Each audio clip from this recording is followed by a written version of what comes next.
It's not like I'm going to lose the tie because now I've made it. The minute you feel you've made it, you've just disqualified yourself as a leader. I'm sorry. Dang. Same as a salesperson. You might have to repeat that, man. Say it again. That was some fire right there.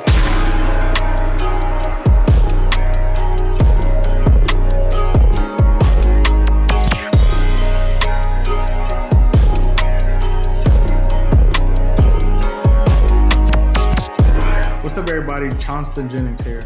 And Liliana Fidua. Here with another episode of the Luminary panel. Number 6. Number 6, guys. Get excited. We're so grateful and excited about this Luminary with us today. We have so much to unfold in this conversation with Robert. It will surely be impactful to you and your journey as an entrepreneur.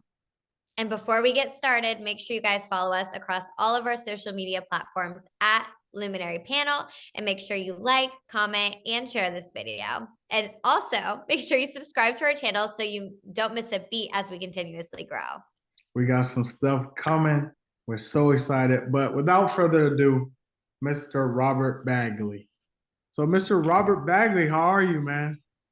I'm doing great. Looking forward to this conversation. Thank you. Us too. Thanks for allowing us into your, journey and giving us access and being vulnerable with us. Just tell the audience a little bit about yourself and what you've been through and what you've done. Sure. Well, I'm a transformational growth catalyst. I do that by engaging employees with servant leadership. I'm a high energy executive. I've had entrepreneurial experiences all throughout my career. Have expertise in sales management, leadership development, digital transformation. And I've gotten to where I've gotten because I exude trust, professionalism, respect, integrity, and my core values are honesty, integrity, and hard work. I started off in college cleaning carpets, and interestingly, when I graduated, I started a carpet cleaning business with a pickup truck and a portable extraction machine, and built that to 5 trucks on the road and 15 employees. In my late 20s, I sold that business to a franchise of Paul Davis Systems restoration franchise, because I wasn't only doing just carpet cleaning, I was doing water and fire damage insurance work. And so I had a very sellable business that I had created turnkey with processes in place. And then from there, I went to work for the carpet manufacturers. I worked for Shaw, Mohawk, Beaulieu, HMTX. And then recently I took a turn into the commercial office furniture space, where I'm an executive vice president. So I worked my way from outside sales when I went to corporate America into sales management, and then managing the sales managers. And again, just taking on new leadership roles. My career has taken me from New York to San Francisco to Atlanta, and now here. Wow. That's an incredible journey. It seems like you've kind of been in a lot of different spaces and places, which is incredible. So kind of with all of that experience and different opportunities you've had, what has been your most favorite part about your career so far? And what has been the most fulfilling to you? Helping other people reach their goals, really finding out what their purpose is and helping them attain and exceed their God-given purpose, right? And that's the most fulfilling part for me. I really enjoy business development, relationship building, and side hustle. I always have kept my hand in entrepreneurialism, and so I'm an authorpreneur. I started publishing books back in 2015, and you can easily Google Bagley Enoch. That's my famous #1 selling audiobook. I've had about 100,000 downloads of my various products. That's amazing. Thank you. That's awesome, man. A little bit of an echo there, but no worries, man. We're trying to get thank you. No. So sure. And so we'll get into it later, but being an authorpreneur helps me keep my corporate career going too, because it's really the best way to have passive income, if there is such a thing, is to write a book, on what and publish it. And it's so easy to do, but we'll get into that later, right? Yeah, that's actually one of our goals for the Luminary panel, to kind of give people a behind the scenes access to how we started this journey, and hopefully, and I'm sure it will give people inspiration to go on their own journey as if. So, um, just because you kind of gave us a breakdown of your whole beginning to right now, what was the toughest part that you felt it wasn't going to go your way? And how did you turn it around to keep track of your mission? Absolutely. Absolutely. There was, you know, in anyone's career, someone, everyone should be able to look back at that, what I call pivotal moment, where Mm, they actually rose above the challenge that got them to the next level. Because until you get to that next level, you can't get to the next level, the next level, right? right. Right. So there was something that happened when I was a rep. I was a Shaw carpet rep. I was selling commercial carpet tile to commercial entities, and I had taken on a territory that was 400,000 in sales in upstate New York. I covered from Pittsburgh, Pennsylvania to Albany, New York. Wow. and Wow. and it was doing 400,000. And the gentleman that hired me was a rock star. Was a former Philadelphia Eagles football player, and he had done like 14 million a year in sales in Washington D.C. selling carpet tile to the government. Yeah. But anyway, he promoted me, and I wanted to go to the trade show that was like the iconic trade show for commercial interior design called Neocon. This is back in 2007. Mhm. And I had turned my territory from 400,000 to 1.4 million in like Mm, less than 8 months. Incredible. And I said to him, I really want to go to this show, you know? And I felt like I earned it, right? And so he said yes. Uh, but what happened was someone else was able to go instead of me, and he had to kind of break that news to me because he could only send so many people, but he'd kind of made a verbal commitment to me, which I, you know, honesty, integrity, hard work. When I make a verbal commitment, man, I try to do what I can to stick to right. it. Mhm. However, he wasn't able to stick to it. So I said, I'll tell you what, I still want to go. I'm going to take off several vacation days. You Mm. fly myself to the show in Chicago. I'll work our booth, and you don't have to pay me. It's just so I can learn how to do it. And Mhm. I'll even put myself up and pay my expenses. So I went and I worked the booth, and I busted my can. Okay. I mean, I met everybody, took him through the booth, showed him the product. When it was done, he pulled me aside. He goes, don't think that wasn't unnoticed. All the managers Mhm. noticed that. Send Wow. me all your expenses. We are going to pay for it. And I have 6 months to promote you. 6 months to that day, I got promoted to RVP, and it gave me an executive relocation from New York to San Francisco. And I moved my family, my kids were 6 and 4 at the time. That was Wow. a pivotal moment. That's a So huge. when somebody says, "Hey, you can do this," and then they let you down and they can't do it, whether it was his fault or whoever's fault, I call that a blameless autopsy. We're not going to blame anybody. Mhm. When that happens, you just got to pivot and figure out how to do it anyway. Don't take, like, as long as it's ethical and legal, don't take no for an answer. Find out a Right. way, be creative. And you know what? Invest in yourself. It cost me a couple $1,000s, but they ended up reimbursing me for it. And it put me on a track to be a regional vice president, which then from there on in, I've been at a VP level ever since 2007 now. Just Wow. So because you accepted the pivot. A lot of people don't understand how to accept the pivot. And what I mean by that is they see no and then they take 2 or 3 months off because dang, I don't know what to do, or they're in a depression mode. So let me ask you this. Instead of you turning to that, what was your energizer bunny to keep you going?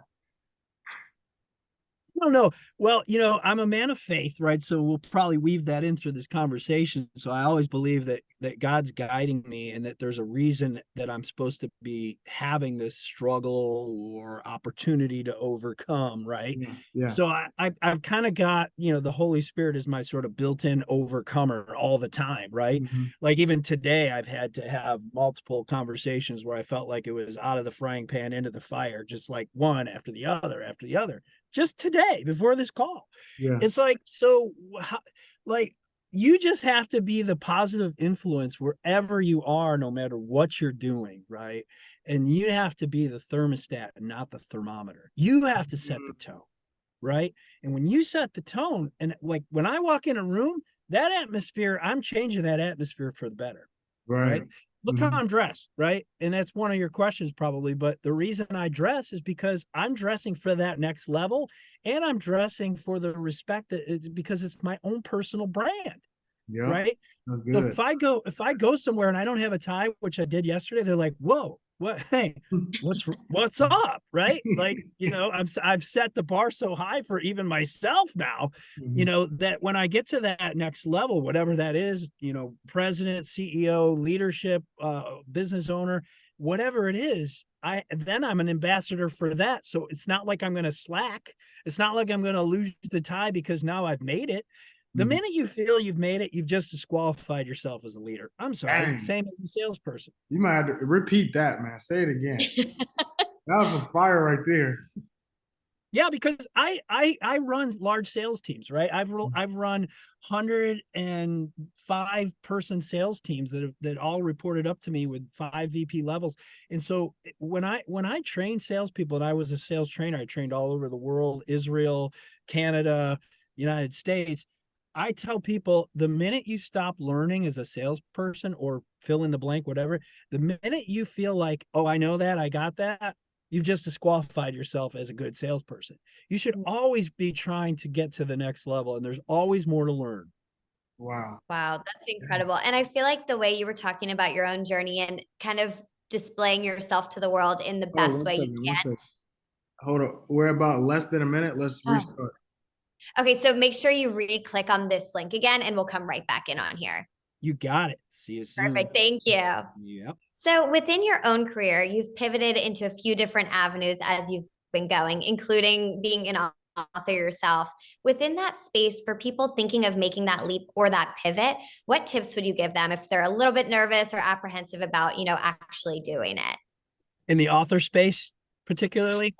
In the author or any different career shift that you may make? Sure. It took me probably 7 to 10 tries to get that one promotion that I, finally got, that was that pivotal promotion, right? So you got to be ready to, and you're going to learn along the way, right? You'll get knocked down, you'll get, told no, not now. It's, and so you have to be able to learn from, okay, hey, maybe that just wasn't the right fit, or maybe I didn't present myself well, and then just try to self-evaluate, so that the next time you're ready, right? You're ready for those interview questions. You're ready to explain your experience, your skill sets. Now, when it comes to being an authorpreneur, and I think everybody should be an authorpreneur, by the way, that's interested in developing their career, because having that author status just opens up doors. Having a book that you can print, right? And so I was really fortunate because I felt in 2016, I wanted to listen to one of the Dead Sea Scrolls manuscripts called the Book of Enoch.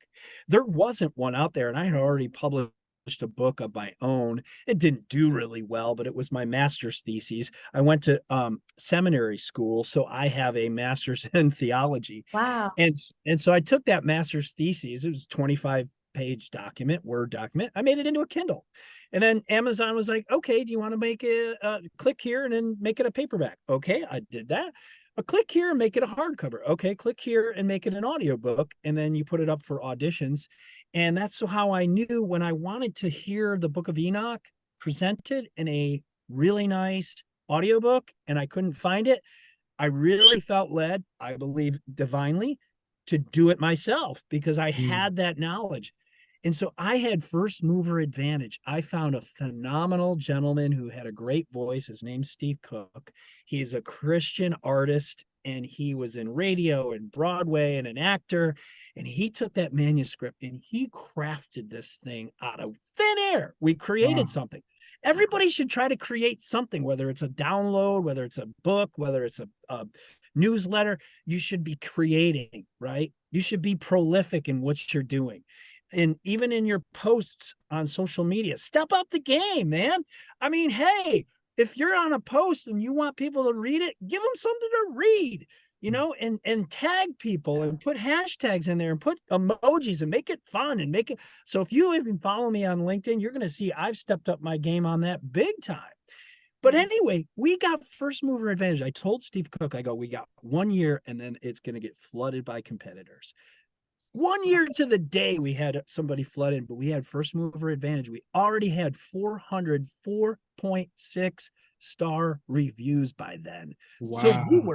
we were way ahead of the game. So now when you go to that book, it's still number one 7 years later, and it has 1,500 4.6 stars. And then the next closest one's 500, not even 500.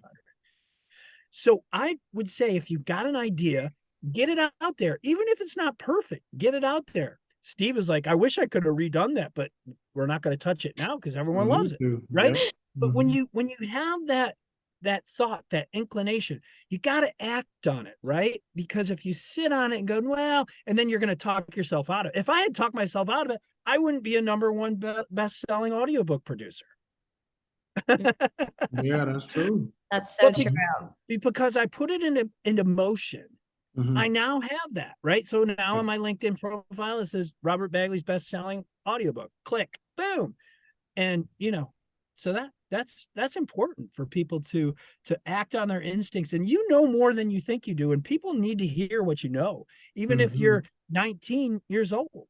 My daughter started TikTok at 16. She now has 1.5 million followers because she watched what I did in my career. Wow. And she gives them good content all the time. And so she's hotly pursued by other people to pitch their products. Wow, that's incredible. She's 20 now. So, oh, wow. Yeah. So, okay. So now we're going to pivot into a different realm. Okay. So I'm going to just go ahead and ask the question, no background behind it. What was the most uncomfortable thing you had to endure in all of your years of being a high achiever? There's so many things that that I had to endure. One pivotal moment, uncomfortable moment that really helped my career, just as a sales rep before I even got promoted, was my boss made some promises to a customer that he shouldn't have in front of me. And so I had to place all of these pallets of material because I sell flooring. So we had to place like 5 huge pallets, all of different color. Back then it was laminate. And the dealer took this on a promise, and then we couldn't make good on the promise. So I made good on the promise. I got a U-Haul truck and picked up the pallets, and I placed them at another dealer who I had been trying to buy that material before, but I got it to them now at a discount. So now they were willing to take it, but they said, Robert, we're not going to take it unless you go get it and bring it. So I went and bought a U-Haul, and they put all the material on there, and I took it to sale on carpets. And I saved my boss's job at the time because he did something he shouldn't have. And then I got a new customer who could actually sell it. They ended up taking each one of those colors and stocking it. And then they ended up tripling and then quadrupling their sales, where they now were stocking 12 colors. Wow. Now, I could have let my boss fall. I could have let me fall, and I could have let that customer fall. And I could have never gotten that placed, but I was in such a squeezed position, right? Because whatever I did was really treacherous for my career. I was either going to make my boss look bad or make me look bad or my customers look bad. But I turned that sort of lemon and made it lemonade by being able to increase my business by a lot more, but exponentially, because I was willing to go rent a pickup truck, put my Carhartt on, or U-Haul, put my Carhartt on, drive with my tail between my legs to the one dealer, have them load it, bring it to the other dealer, not knowing whether they were going to sell it or pay my bill that I was going to have to hand them. And it worked out amazingly. And they were like, whoa, we had no idea it was going to sell like this, right? And so they added more colors and more colors. And so that kind of situation, again, I didn't cower from it. I didn't lick my wounds. For a couple hours, maybe I did, but then I got back up and boom. Now, the other thing that happened to me in my career that was devastating is I had reached that point where I was a senior vice president in sales, and I had been promoted by the divisional president who got promoted to president, and he moved up and he moved me up. Right. Well, the company fired him because they were going bankrupt, and 2 weeks later, they fired me. No way. And now I'm a single income provider for a family of 4. My kids are still in middle school at the time. And my wife and I sat and we prayed and cried on our knees. And then, but that same month, there was a huge trade show in New York City called BDNY. It's the Boutique Hospitality Design Show. And I knew if I went to that show that I would meet some people that I could pick right back up. So I booked a flight, got a room in Times Square, went to the show, and I met the sister company that had let me go out of Canada, and I met their CFO and their executive vice president, and I had an offer letter from them within a week of that show. Wow. That's incredible. I feel like your story in general, just sitting here from where I am, is so important for our listeners to hear, because you've had several different experiences where the scales could have tipped the other way, but because you put in the extra hard work, whether or not it was going to be recognized or not, you did it. And I feel like that's something so important for entrepreneurs, and anyone in business for that matter should know and should understand, because sometimes it's not going to go the way you want it to, but if it does, there is that gain that you can get on the other end, which is just so incredible to see you be on that other end as well. So kind of in that same space, when you've been managing teams, what do you think is the best advice to give to somebody who's managing their own? I would focus on the wildly important goals, agree as a team together, always get buy-in from your people. People don't like to be ruled from the top down, right? So I like to get buy-in and say, hey, here's where we need to go. We know we need to go here, right? We got to hit a number, right? Whatever that is. Because in sales, it's all about hitting the number, right? You're always walking around with a number on your head. Yep. But then once you identify those wildly important goals, and you all agree on them. Now, not everybody's going to agree on what it is. Some will say, oh, well, top line's important. No, bottom line's important. No, you'll never always agree. So you have to come to some kind of consensus. Then once you have those goals, you really need to start to talk about what are those lead measures that are going to be really important for us to hit those wildly important goals, right? Is it, I've got to go and call on 3 different architects every week, right? Is it, I need to go walk the job of the flooring I did last, month that's now in there to just follow up, because guess what? There's more floors there. So if I Right. so you have to, as a team, got to really identify what are those lead measures, and are they, hey, should I join the chamber? Should I join the Lake Nona chamber? No, should I join the OEP or the DOP? And then what do I do with that? Should I get on a committee, or should I go deep in one place, or should I just be shallow and go wide for now?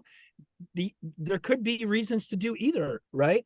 And then it's important with teams, especially sales teams, to keep a compelling scoreboard, right? So like a player on the court in basketball just wants to look and see, am I winning? Am I losing? And how much time's left on the clock, right?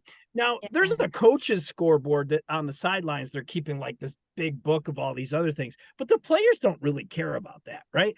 You have to have it really simple, in simple terms. Here's the score, here's the goal, where are we, and how much time's left, right? And then create a cadence of accountability, create an atmosphere where you're checking in on one another, and whether it's a CRM or a spreadsheet, so we have multiple meetings a month. We come together, and in those meetings, we really keep a cadence or rhythm, right, of accountability to one another. Those are really important things. That's when awesome. You have a team. Man. That's really awesome, because I think a lot of people a lot of people say they want to start a company, right? And once they start the company, they feel like they need these people in place, but not necessarily knowing that it's a lot that comes with it, not just what they do for your company. So what are some proven strategies that you use that you can help our audience and watchers with when they're starting their company and building a team? Talent is everything. We have this beautiful showroom behind me, and I say that's a great asset, but our greatest asset leaves out the door every day. Right? That's good right there. You know what I'm saying? And so how have we done in recruiting, right? And when you're out network, say if you're a leader, always be recruiting. ABR, always. I had a boss who told me that. He says, I know I come into San Francisco from Atlanta, but I'm always here a day or early or a day late, and then you don't see me those days. I go, oh, what do you do? He goes, ABR, always be recruiting. Wow, I love that. Yeah. Right. And so so that's the key to anyone's success, because you can't do it alone. Right. I mean, yeah, you can write a book and it can do well, and you can wash, rinse, and repeat that. But at some point, you're going to need to have somebody help you. Right. Right. There is no such thing as passive income. Okay. Get that straight, people. Even the most passive of passive things, you still have to do the accounting and the bookkeeping. So it's not passive. Okay. That's like, I understand we abuse that term, but I have the most passive income you can think of. I just get royalties on the books every month. But guess what? I have to do royalty reports. Guess what? I have to do bookkeeping because I have expenses, right? And guess what? I have to account for the income that's coming in, and I have to put it to my accountant at the end of the year. That's not passive. I'm sorry. This delusion we have with passive income needs to get out of the brains of people, because it breeds lethargy and mediocrity. That's true. So me, I don't use that word too much. Now, let's get back to what you asked me. Leaders should get good talent, but leaders also have to manage themselves, right? And so they need to really stick to what is the most return out of my time and energy that I invest that I can get. Okay. Yeah. So if you're a plumber and are really good at marketing, and you just go market and then you plumb, and then you market and you plumb, you'll never get ahead, right? You need to duplicate those big rocks, I call them, and that is marketing, right? So every leader should be marketing or pushing forward marketing and business development. You cannot delegate relationship building and marketing and bookkeeping and cash to too many people. You've got to be able to get people you trust, and you've got to be able to put big rocks in your calendar to make sure you're out there bringing more business in. You have to decide what is the biggest return out of my time and energy that I'm investing, and you got to put those big rocks in your calendar. Maybe if you're an author, it's sitting down and having 2 hours, 3 times a week of focused writing. Like, that's a big rock, and let everything else filter around those big rocks, right? But you got to shut off your technology. You have to rule your technology nowadays, or it's going to rule you, right? Right? You have to fuel your fire. You got to exercise. You've got to, you've got to eat right. You've got to get good sleep, right? You got to not drink too much. You got to not smoke too much. Those are really important about fueling your fire, because you will burn out if you don't fuel your fire. Wait, I love that. That's a great way to kind of put it, because that burning building might come if you don't re-energize yourself in a way. And kind of pivoting back to, the way you dress, kind of your inspiration behind that and why you do it. Did you have a specific inspiration in the fashion world? And if you did, who was that? And also, what has led you to this path as well? Because I've always been in the design community. I mean, look behind me, you've got beautiful interior design, right? It's gorgeous. Yeah. Thank you. And it's all about texture and scale and color, right? And I've always been a student of that, and patterns. And so I guess it's just evolved. I mean, I probably started about 15 years ago, really kind of touching into doing a lot of match. My wife is Ukrainian, so she always had a Ukrainian European flair of helping me dress. And she comes from the cosmetology world. She's a high-end hairstylist and colorist. And so they're always looking at style and textures and colors and how you can put them together. But it's been really recent that I reinvented myself. I joined the Citrus Club. And when I walked in, they were like, wow, you're really up in the game here. People are starting to dress better because I come in and they know that I'll be the best dressed. So do you want to be the second best dressed? That's so true. Be with who you're around. Yeah.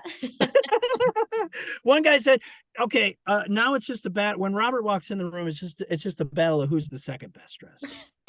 That's a great place to be in for you too. You're killing the game in the fashion world. And I'm inspired by just attainable design, right? I don't spend thousands of dollars on my suits. When I'm dressed up, there's probably $1,000 on me with the various accessories and such, right? But I don't spend a lot, and I try to budget that, but I invest in myself. If you don't go and hang out at Men's Warehouse, Dillard's Men's Shop, right, a couple boutiques, and name them, you're doing yourself, men, a disservice, right? If you want to walk in a room and be a magnet, right, then dress really nice, because it shows that you care. Okay. And are you building a personal brand or not? Yep. And if you're not, you better rethink that and say, yes, I'm going to, whatever that is. Don't have to dress like Robert Bagley or CJ, who's dressed very nice today. Well, and you, Liliana, right? But be your own brand, right? What is that? Right. No, I So love that. the good thing is, because we have this platform, we want to touch every aspect as far as entrepreneurship or vice presidency or whatever the case is. We wanted to touch every aspect. That was one of the main reasons why we wanted to ask you that question, because you set the standard, like you said. So how would you approach someone that's looking to get that type of guidance when it comes to clothing and personal brand? What would your first advice be to that person, woman or man? Well, they have to be comfortable in what they're going to do, but they need to push the limits of where their comfort zone is, right? Yeah. Anyone staying in their comfort zone with their dress, you got to try different things, right? Like, listen to what people tell you. When you come in, and and it depends on your shape and your weight and all, and your height and all those things. But try to be fitted in what you do, right? Like show that you care. I think that's the key, right? And when you dress nice and you put a tie on, we've gone way too far with this casual thing, in my opinion. Like, that pendulum swung so far to the t-shirts, the Stephen Jobs black t-shirt and flip-flops, and the Google, ripped jeans, whatever that is. And I'm saying, no, set a new standard. Yeah. Right. That's what I would tell people as they're listening to this. Challenge yourself. Go and spend, what it takes time. Instead of watching TV, go out and kick the tires and shop a little. Doesn't mean you got to spend anything. Go open up an account at Dillard's Men's Shop. I dare you. I double dog dare you. They've got some really good stuff there. They'll give you a private session before they open or after they close. And you can get custom clothes for a very decent price, or you can get off the shelf stuff. Try some stuff on, Yeah. what makes you feel good, because it's a mindset, right?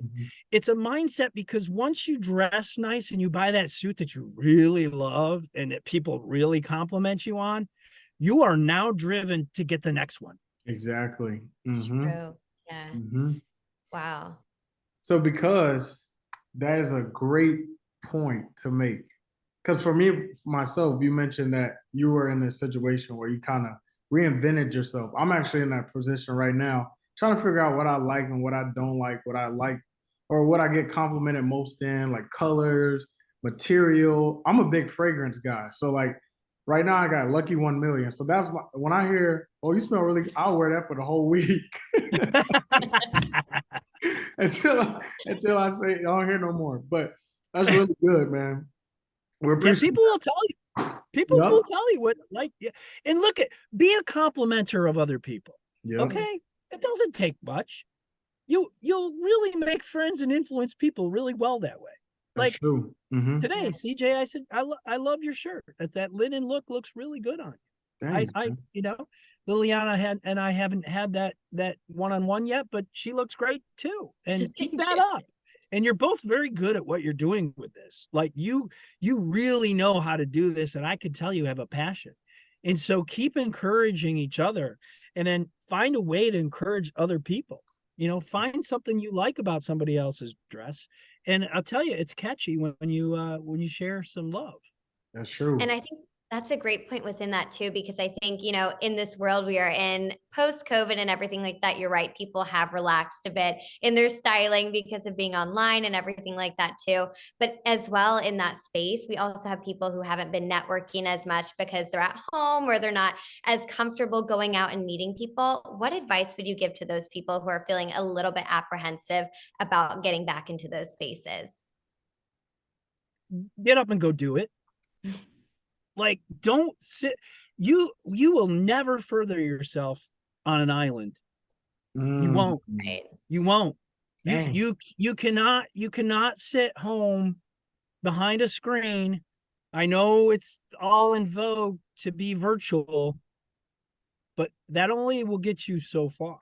You have to go out and network and follow up. And so just throw yourself into it. Yep. Go join a Toastmasters, right? At the Citrus Club. Go join a Chamber of Commerce. I just joined the Seminole Chamber of Commerce in March, and I've already gotten on to a committee, the Economic Development Committee. They asked me recently to head up and chair a city committee and then go on the board. And because of my role here, I actually turned that down. I'd rather have a lot of those opportunities that I turned down. But something else came up in the pipeline that I did accept that wasn't that. It was something else. I can't mention it right now, but you'll probably see that in the coming months. But you will never advance your career behind a screen. Right. You have to go build relationships. And I'm sorry, human beings need interaction, and the only way you're going to advance yourself is to go out and meet people. I double dog dare you. The minute you do it, you're going to meet somebody that's going to connect the dot that you need to achieve your goal and purpose in life. They're out there. They're just waiting to meet you, and you're waiting to meet them. And everything to me is a big jigsaw puzzle. So every time I go to a networking event, I'm thinking I need to grab one more piece of the puzzle. That's good right there. That's incredible. Right? I met CJ. That's a piece of the puzzle. Cool. Yes, sir. Put that there. Boom. There you go. The funny thing is, when I met you that day, that was my second networking event ever. The first one was the Orlandopreneur with Rupert Magnat. I think I'm saying it right. But he's actually our next guest tomorrow. So that's going to be impactful too. So we got you first, and then Rupert, and then we had Lot. Man, we might go viral in the first week. But just to piggyback on what you're saying, I am the biggest introvert. I'm an introvert. You know what I realized last night? I was just working on my computer. I was like, I don't like talking to people much, but I like being around people. But it takes a conversation, but because I feel like I can talk to anybody. But it's those moments where you feel like, oh, I'm not feeling it. They're doing their own thing. But the moment I said, forget what I'm feeling, I have people depending on me. I have to make this next connection that can help the people that's dependent on me. So, for example, Liliana got a chance to meet you. You may be able to hire her at some point because she's a beast. Just having a conversation and, whatever role you need filled, she may be able to fill it. But I'm hiring, by the way. Just want to put that out. Oh, okay. Yes, to all the sir. listeners, he is hiring. So exactly. Stay tuned for that. Remember, I said always be recruiting. That means you're always hiring. Yeah. Exactly. Oh, see? Well, Luminary Panel is always hiring. That is there it is. But no, we're growing and expanding. Let's talk about this because everybody has an introverted part to them. Right. And I've been in awkward networking events where I just cowered in the corner and white knuckled that table, right? With that one conversation I was having because I didn't want to move from that, right? But you gotta peel your fingers off and go, oh, hey, I'm Robert. That's it. Oh, yeah. You're like, I'm doing it. Oh, here's a tip and a trick. Go find those other ones that are scared to death and say hello. That's it. I did that yesterday. Now I've kind of overcome that, and you could tell I'm a bit extroverted, right? But I saw a young lady who was at a trade show yesterday, and she was scared to death. I could tell. I approached her and I said, what's your name? She said, Amanda. I said, and what do you do? And then just the floodgates open, and I'm thinking of hiring her. She's coming here next week. Nice. Because I was like, well, come over here. And when I was getting my food, we were eating lunch. She was eating lunch by herself at one of those high-rise tables, just wondering what her next move was going to be. And I brought her and I introduced her to all these other executives, and we just started asking her questions. And man, she nailed every question. I said, tell me more. Tell me more. That's it. Tell me more. And she said, oh, can I come see? I said, I'll tell you what, let's see how good you follow up. Email me. And let's see where this goes. Man, I had an email in my box when I got back from that trade show, and now she's locked into my calendar next week. This is what I'm talking about. You don't know who is there at that networking event that you need to know for your next move, and don't be afraid. And you know what?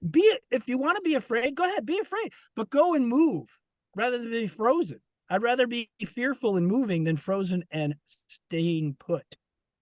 Say that last part again, man. You guys, I can't wait to We're gonna post clip now. these. Oh it's my too good. goodness.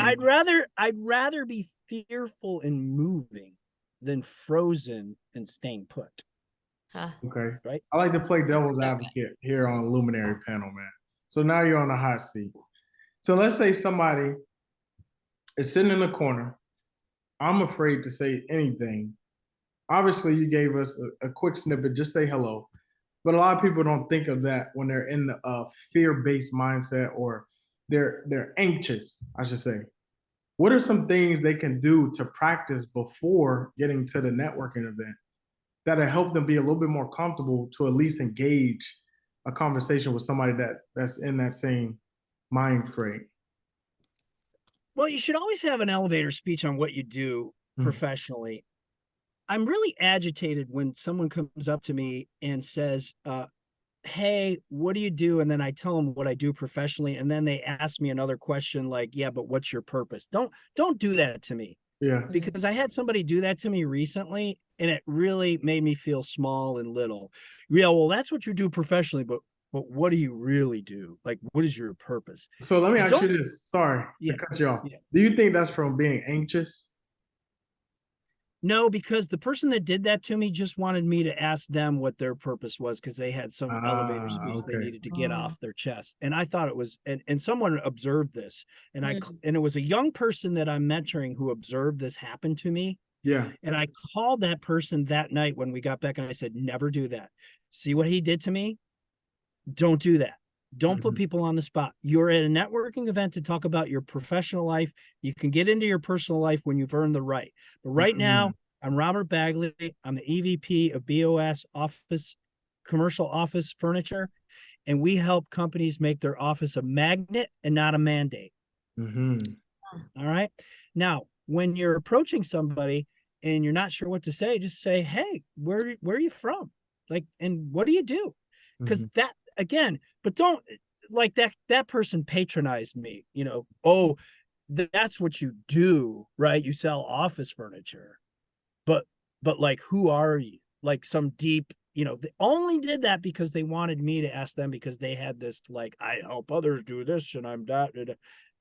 That's rude. Okay. That's very rude. Yeah. Right. But I would say one of the things that I've gotten really good at recently, and I've upped my game. I reinvented my whole networking game since I've been in Orlando. I've only been at this 8 months. Is hey, what'd you do before this? Ask them what they do now. Hey, what'd you do before? How long you been doing that? No, 3 months. Wow. Okay. What'd you do before that? Yeah. What do you like to do for fun when you're not working? Hey, that opens up a whole thing, can of worms. That's great. People's favorite radio station is what is in it for me. They want to talk about themselves. Get them talking about themselves. But here's the thing: in a networking event, don't get locked to just one person, but also don't unlock your eyes trying to scan the room. Sit back, scan the room, see who you want to talk to, go talk to them, then be a connector. Hey, you should meet CJ. Hey, this is my friend Liliana. Do you know her? Be a connector, so you're not locked in. That way you can connect you two together, and then I can move on, pivot, right, and meet other people, because you only have so much time, especially if it's a lunch and you got a networking thing and then lunch. Because once you're sitting down for lunch, you're locked to the person right and your left Right. at the table. So if you're really trying to network, get there early. Get there early. 15 to 20 minutes before. Get a lay of the land. If you don't know anybody, just look who's the best dressed. You want to talk to them. People come up to me and said, I think I need to meet you. Yep. Why?